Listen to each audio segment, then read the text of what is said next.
LOCO-KOKO Squad, it's your girl Coco. It's your girl LaRoca Blu. And welcome back to LaRoca Blu TV. Yes.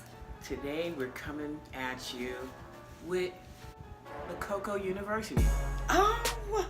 Now, everybody out there needs some guidance. We're not perfect. Or enlightenment. We're not perfect. We have our elders that we talk to for guidance, get good advice. So we figured we start giving some.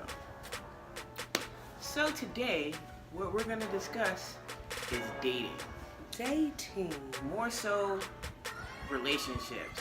Okay. But the time span of dating. We're going to get into it. We're going to talk about our idea, what we think is acceptable or not. And we definitely want you to be interactive in this topic. Let us know what you think. Before we get into this video, make sure you smash that subscribe button. Hit that like and share it. We're on the road to 1,000 subscribers. We're actually 12 away from 100. We're super excited about that. 12 away from 100. So, LOCO-KOKOs, please make sure you're smashing that subscribe button and that like button.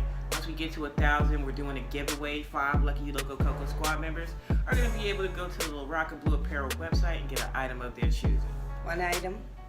Part of that giveaway, to be entered, just hit us up on Twitter at herfriendforlife.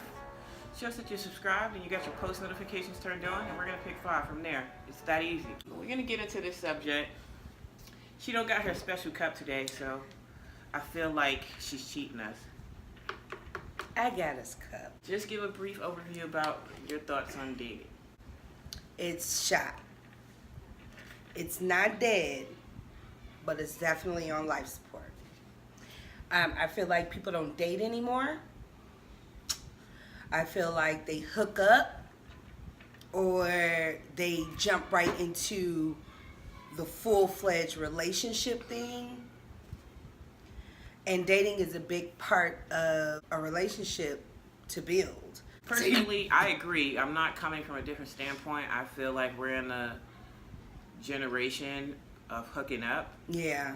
Like, it's more popular to hook up than to be in a committed relationship, That's which crazy. is sad.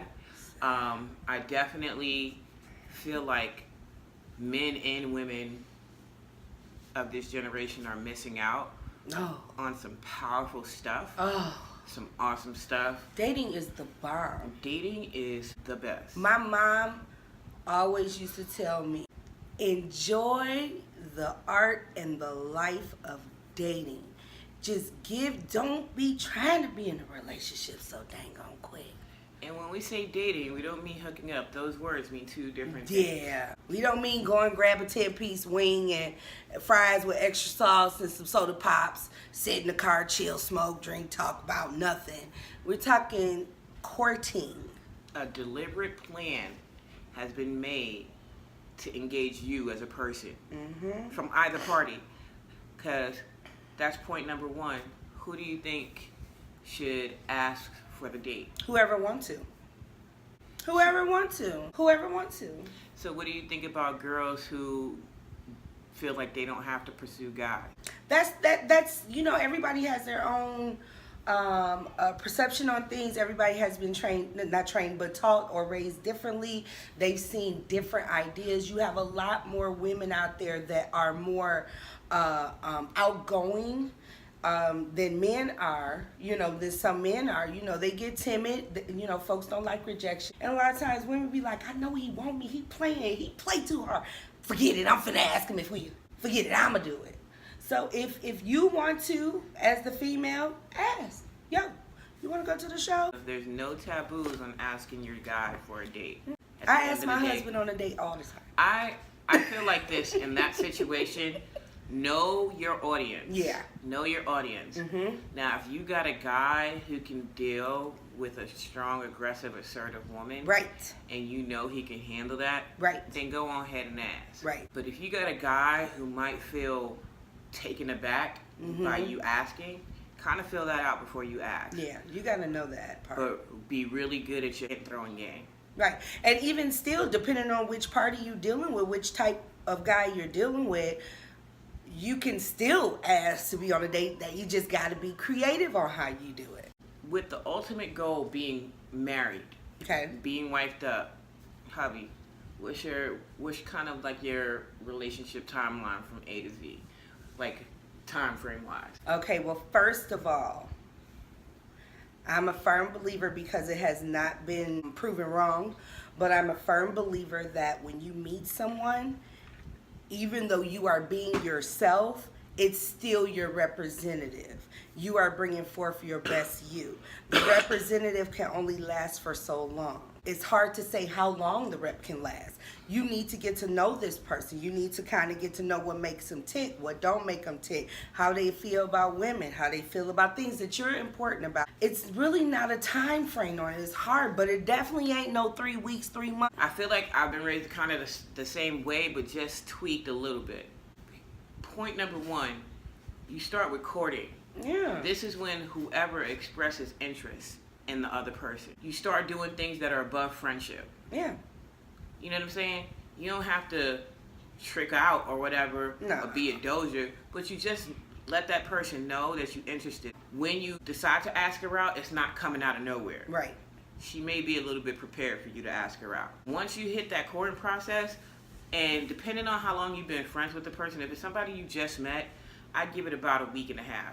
Yeah, see, that's why I was saying it was hard. So, you know, I give it about a week. If you just met the person, just I give it about met a them. week and a half, and that's the phone conversations, lots of this and this and that, daytime coffee situations. Mm-hmm. Y'all meet up. You don't go get her. She don't expect it to be picked up. Y'all meet, have something quick, connect a little bit.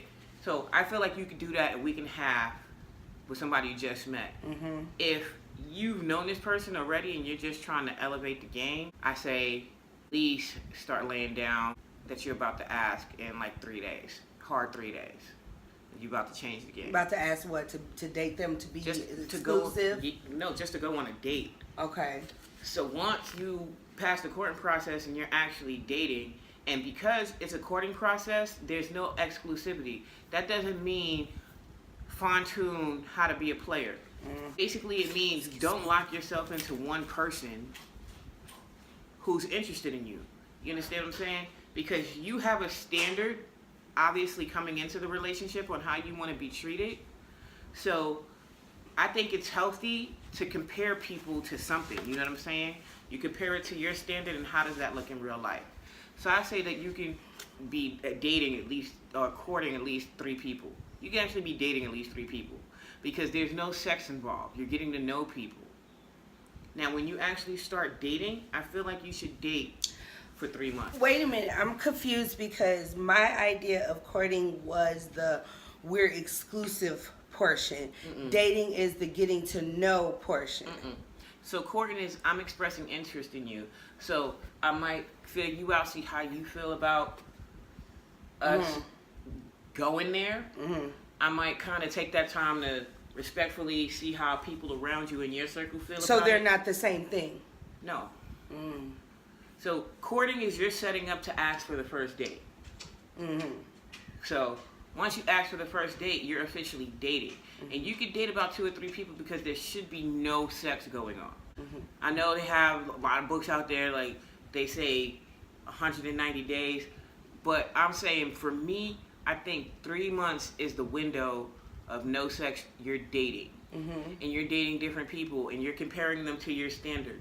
And whoever fits 2 things, your standard that you have for a partner the closest, and you actually have a connection with, that's the person that you pick.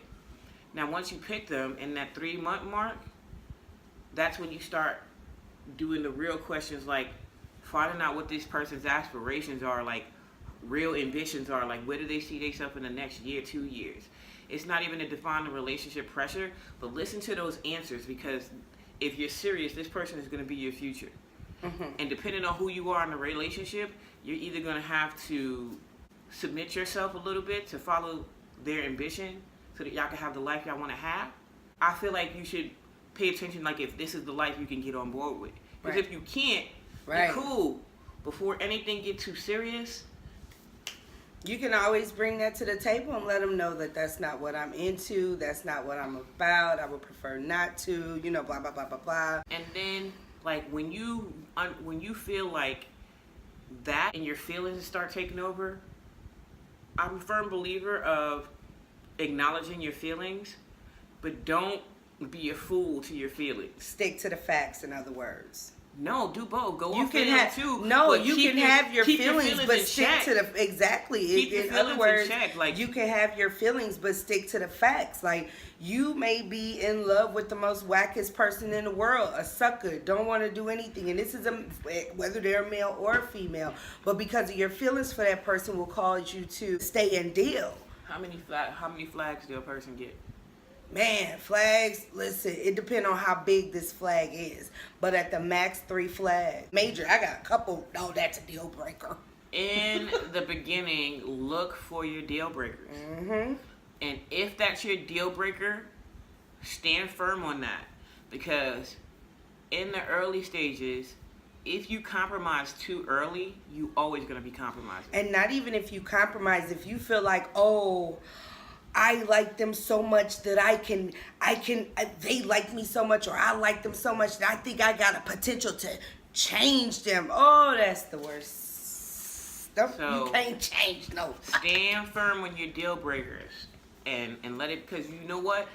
If y'all was vibing, y'all cool as friends, so before anything happened and you having these little check-ins, y'all could always revert back to being friends without being awkward. Because why? You haven't had sex yet, and you just went on a couple of dates. Or even if you have gotten to the sex portion of the thing, if you built that friendship.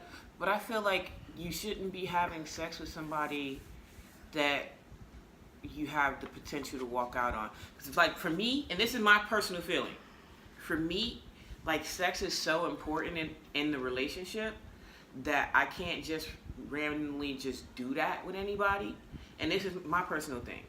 So when we're having sex, I'm so emotionally invested, right, that if you decide, like, after the sex is really I feel something, and it's not because my emotions are in my vagina, like, but I literally made sure before I had sex with you, I felt like something. But you felt like, did you check in and come to see? I'm a round table one.